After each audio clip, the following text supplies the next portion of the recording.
My father refused to walk me down the aisle because my sis scheduled her party on same day. His jaw dropped when he learned who replaced him. Growing up in Allentown, Pennsylvania, my family looked like the American dream from the outside. Picture a cozy two-story house with a white picket fence, mom's tulips blooming every spring, and dad teaching me to ride my bike in the driveway. Those early years were magic. My dad, Richard, was my hero, 6 feet tall, with that salt and pepper hair that made him look like he walked out of a movie. He was a financial advisor, always in sharp suits, but every morning he'd sit with me at breakfast asking about my day while mom packed my lunch. "Adrian, you have got the brightest mind I've ever seen," he'd say, his eyes crinkling. "You're going to change the world." Those words were everything to me. I'd pour my heart into school projects, knowing he'd help me build the best science fair volcano or cheer the loudest when I brought home stray A's. He'd stick my report card on the fridge and take me for ice cream to celebrate. Mom Eleanor was the glue that held us together. With her warm brown eyes and endless patience, she balanced Dad's stricter moments. She was a part-time nurse, always putting us first, teaching me to bake her famous chocolate chip cookies that the neighbors couldn't stop raving about. But when I was 12, everything changed. Mom started feeling tired, too tired. Within 3 months, we got the diagnosis stage 4 pancreatic cancer. The next 6 months were a blur of hospital visits and watching her fade away. When she passed, it was like someone carved a hole in our family that we never figured out how to fill. Then there was my sister Vanessa, 3 years older and always a little distant. Even before Mom died, she seemed to resent how close I was to Dad. She was tall, athletic, the star of every sports team, while I was the petite, bookish one lost in art and literature.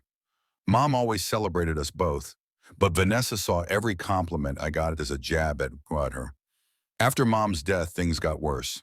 Dad buried himself in work, gone until 9 or 10 at night, probably avoiding the emptiness at home. Vanessa, only 15, stepped into the void acting like the new lady of the house. "Dad's got enough on his plate without your neediness," she'd snap when I asked if he'd be home for dinner. She started cooking nothing like Mom's meals and making household decisions. Dad leaned on her, and their bond grew stronger while mine with him started to crumble. As Dad climbed the ladder at his firm, becoming a senior partner, we had more money but less of him. Vanessa played it like a pro, using guilt trips to stay his favorite. "Adrian spent $60 on art supplies," she'd tell him conveniently, leaving out it was for a school project he'd forgotten about. Or, "Adrian said she doesn't need you at her band concert because you're too busy," when I'd been counting down the days for him to show up. By high school, Vanessa had painted me as the rebellious, ungrateful kid who only cared about her friends. The truth, I was drowning in grief, retreating into my art and studies to cope with losing Mom and bit by bit Dad too. The worst betrayal came my junior year when I was up for a big art scholarship. I'd reminded Dad about the ceremony for weeks. The night before, I overheard Vanessa on the phone with him. "Adrian doesn't want to make a big deal about it. She said you being there might make her nervous." The next day, I sat alone watching other kids with their proud parents as I accepted my award. Dad texted, "Congrats, had a client dinner." Later, I learned Vanessa had called his office claiming I'd asked to reschedule the event. When I confronted her, she just shrugged. "You always want all the attention." It's pathetic. By 18, I couldn't wait to escape. I applied to colleges across the state, landing a partial scholarship at the University of Pittsburgh. I threw myself into campus life, only going home for major holidays where I'd endure Vanessa's jabs and Dad's distant politeness. That's when I met Benjamin in my sophomore year. He borrowed my English lit notes after missing a class, and our coffee meetup turned into a 3-hour talk. Tall, with kind eyes and a quick smile, he was an engineering student whose logical mind balanced my creative one. Within a month, we were inseparable. Benjamin's family welcomed me like I was one of their own. His mom, Laura, a kindergarten teacher, made everyone feel special. His dad, Henry, a civil engineer, had a dry humor that always cracked me up. Their warmth filled a void I didn't realize I'd been carrying. Through college and into our careers, Benjamin was my rock, holding me when family drama left me in tears and celebrating my wins when Dad didn't even notice. After graduation, I landed a marketing job in Philadelphia, and Benjamin joined an engineering firm there. We got a tiny apartment, built our careers, and created a life far from Allentown's shadows. At 27, I was thriving as a marketing executive, leading campaigns and earning industry nods. Benjamin proposed on our fifth anniversary, recreating our early dates breakfast at our old study spot, a visit to my favorite art museum, and dinner at the Italian place where we celebrated graduation. When dessert came, there was a velvet box next to my tiramisu. Adrian, he said, taking my hands, you've made these 5 years the best of my life. Your creativity, your strength, your heart, they amaze me every day.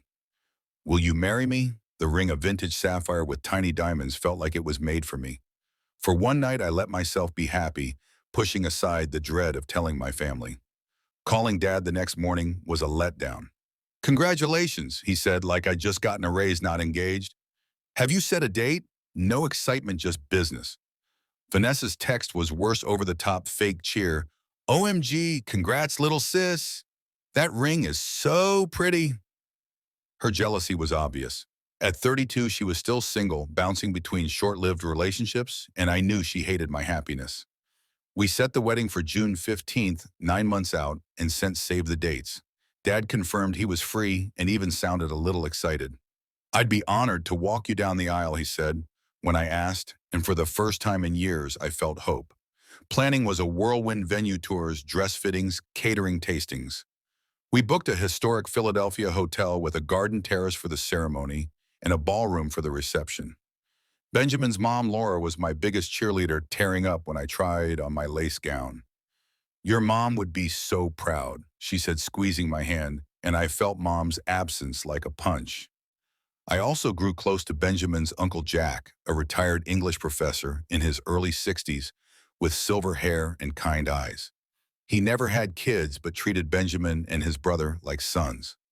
Jack always asked about my art, my work, really listening in a way Dad hadn't in years.